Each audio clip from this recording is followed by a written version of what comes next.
السلام علیکم دوستوں اور ساتھیوں۔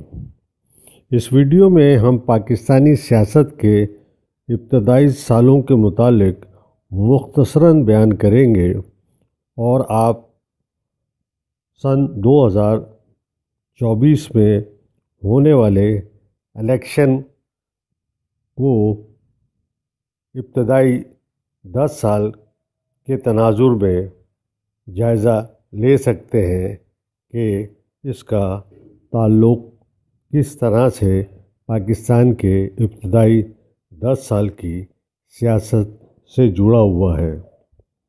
ہندوستان میں گورنر جنرل کا عہدہ 1773 میں پہلی بار فورٹ ولیم میں وجود میں آیا، جہاں وارن ہیسٹنگز کو ایسٹ انڈیا کمپنی کے بورڈ آف ڈائریکٹرز کی جانب سے پہلا گورنر جنرل مقرر کیا گیا۔ 1857 کی جنگ آزادی کی ناکامی کے بعد پورے ہندوستان پر تاج برطانیہ کی حکومت قائم ہوئی تو گورنر جنرل کا عہدہ بھی ہندوستان میں نافذ کیا گیا۔ متحدہ ہندوستان میں گورنر جنرل تاج برطانیہ کا نمائندہ کہلاتا تھا اور گورنر جنرل کو وائسرائے کا منصب بھی حاصل ہوتا تھا۔ 1947 میں تقسیم ہند کے بعد وائسرائے کا عہدہ تو ختم کر دیا گیا، جبکہ گورنر جنرل کے عہدے کو علامتی طور پر قائم رکھا گیا۔ پاکستان بننے کے بعد گورنر جنرل کا عہدہ بنیادی طور پر تاج برطانیہ کی علامتی نمائندگی کی حیثیت سے ملک کا اعلیٰ ترین عہدہ تھا، جس میں شاہ برطانیہ وزیر اعظم کے مشورے سے گورنر جنرل کا تقرر کرتا تھا۔ اسی سبب گورنر جنرل ملک میں بادشاہ یا ملکہ کا نمائندہ ہوتا تھا۔ انڈین ایکٹ 1935 کے تحت گورنر جنرل کا عہدہ ایک طاقتور ترین عہدہ تھا اور گورنر جنرل کو یہ اختیار حاصل تھا کہ وہ کسی بھی بل کو آگے بڑھا سکتا تھا۔ کیونکہ قیام پاکستان کے بعد ملک کے سیاسی نظام کا ڈھانچہ 1935 کے انڈیا ایکٹ کے تحت بنانا پڑا، تو اسی وجہ سے پاکستان کے قیام کے ساتھ ہی قائد اعظم محمد علی جناح نے 15 اگست 1947 کو پاکستان کے پہلے گورنر جنرل کی حیثیت سے حلف اٹھایا۔ پاکستان میں 1947 سے لے کر 1952 تک گورنر جنرل برطانوی بادشاہ جارج ششم اور 1952 تا 1956 تک ملکہ برطانیہ الزبتھ دوئم کا نمائندہ قرار دیا جاتا تھا۔ پاکستان کے پہلے آئین کی تکمیل کے ساتھ ہی 23 مارچ 1956 کو گورنر جنرل کا عہدہ ختم کر کے صدر کا عہدہ بنایا گیا۔ قائد اعظم محمد علی جناح کی 1948 میں رحلت کے بعد لیاقت علی خان ایک طاقتور وزیر اعظم کے طور پر سامنے آئے۔ اس سے قبل تمام تر اختیارات کا منبع قائد اعظم کی ذات اور گورنر جنرل کا عہدہ تھا، حتیٰ کہ کابینہ کے اجلاس کی صدارت بھی قائد اعظم کرتے تھے، جو کہ بطور گورنر جنرل ان کا استحقاق تھا۔ اس ساری مدت میں وزیر اعظم لیاقت علی خان مرکزی کابینہ کے کسی بھی اجلاس کی صدارت نہیں کر سکے اور ان کی حیثیت کابینہ میں سینئر وزیر کی سی تھی۔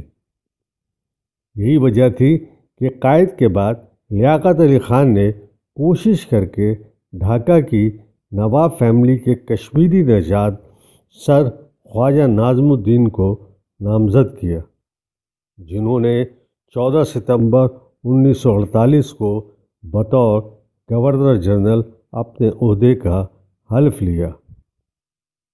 مگر اس بار گورنر جنرل خواجہ ناظم الدین نے دیکھا کہ اصل عہدہ تو وزیر اعظم کا ہے۔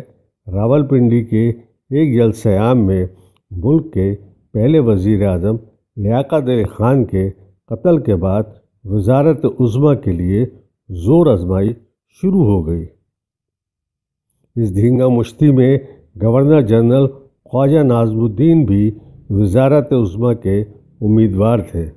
اس کے متعلق گورنر جنرل کے پی اے میم بے خالد نے اپنی کتاب ایوان صدر میں 16 سال میں لکھتے ہیں کہ لیاقت علی خان کی شہادت کے وقت خواجہ ناظم الدین، جو ان دنوں گورنر جنرل پاکستان تھے، نتھیا گلی میں قیام پذیر تھے۔ کہتے ہیں کہ کابینہ میں اتفاق رائے تھا کہ وزیر اعظم کا عہدہ ملک غلام محمد کو پیش کیا جائے، جو اس وقت وزیر خزانہ کے عہدے پر کام کر رہے تھے۔ وزیر اعظم کا عہدہ ہاتھ سے جاتا دیکھتے ہوئے خواجہ ناظم الدین نے بطور گورنر جنرل خود کو وزیر اعظم نامزد کر لیا اور گورنر جنرل کے لیے پرانے بیوروکریٹ اور قائد اعظم کے قریبی ساتھی ملک غلام محمد کا نام تجویز کر دیا۔ یہ ایک المیہ تھا کہ خواجہ ناظم الدین ملک کے وزیر اعظم بن گئے۔ ان کا دور حکومت ایک انتشار کا دور تھا۔ وزیر اعظم کی تبدیلی کی خاطر کی جانے والی محلاتی سازشوں سے سیاسی استحکام بڑھنے لگا۔ وزراء کی ناقص کارکردگی کے باعث ملک میں اناج کی قلت پیدا ہو گئی، جس پر لوگ بطور طنز وزیر اعظم خواجہ ناظم الدین کو قائد قلت کہتے تھے۔ اس میں کوئی شک نہیں کہ 1948 میں قائد اعظم کی وفات کے بعد ملک کے ابتدائی 10 سال سیاسی طور پر عدم استحکام، نااہل سیاسی اشرافیہ کے اقتدار کے حصول کے لیے کی جانے والی سازشوں کے سبب غیر یقینی صورتحال کا شکار رہے۔ اس کا اندازہ اس بات سے لگایا جا سکتا ہے کہ قیام پاکستان سے لے کر 1958 تک کوئی بھی وزیر اعظم اپنی مدت پوری نہیں کر سکا۔ ان 10 سالوں میں لیاقت علی خان کے بعد 6 وزیر اعظم یک کے بعد دیگرے تبدیل ہوئے، جس میں آئی چندریکر کی وزارت عظمیٰ کی مدت 2 ماہ سے بھی کم تھی۔ پاکستان کے دوسرے وزیر اعظم خواجہ ناظم الدین کو اپنے عہدے سے اس وقت الگ ہونا پڑا جب 1953 میں گورنر جنرل ملک غلام محمد نے ان کی حکومت تحلیل کر دی۔ ملک کے تیسرے وزیر اعظم محمد علی بوگرا کی حکومت 1955 میں گورنر جنرل اسکندر مرزا نے ختم کر دی۔ اس کے بعد اسکندر مرزا نے کسی وزیر اعظم کو کام نہیں کرنے دیا۔ پاکستان کے چوتھے وزیر اعظم چودھری محمد علی نے گورنر جنرل سے اختلافات کے سبب 1956 میں اپنے عہدے سے استعفیٰ دے دیا۔ ملک کے 5ویں وزیر اعظم حسین شہید سہروردی نے بھی گورنر جنرل سے اختلاف کے سبب اپنے منصب سے علیحدگی اختیار کر لی۔ چھٹے وزیر اعظم ابراہیم اسماعیل چندریکر صرف 2 ماہ وزارت عظمیٰ کے منصب پر فائز رہے اور دسمبر 1957 میں مستعفی ہو گئے۔ ملک فیروز خان نون ملک کے 7ویں وزیر اعظم تھے۔ 1958 میں مارشل لا لگنے کے بعد ان کو بھی منصب سے ہٹا دیا گیا۔ پاکستان کے قیام کے ابتدائی 10 سالوں میں 4 گورنر جنرل اور 7 وزرائے اعظم نے اپنے عہدوں کا حلف اٹھایا۔ قائد کی جلدی وفات اور لیاقت علی خان کے قتل نے پاکستان کے سیاسی نظام کے اندر گویا بھونچال پیدا کر دیا۔ شاید یہی وجہ ہے کہ پاکستان کے سیاسی نظام کے ابتدائی سالوں میں جو پاؤں اکھڑے وہ دوبارہ نہیں جم سکے۔ ہر 10 سال بعد ملک میں نیا سیاسی تجربہ کیا گیا۔ کسی ایک نظام کو یکسوئی کے ساتھ اگر چلنے دیا جاتا تو شاید ملک سیاسی طور پر ایک مستحکم ملک ہوتا۔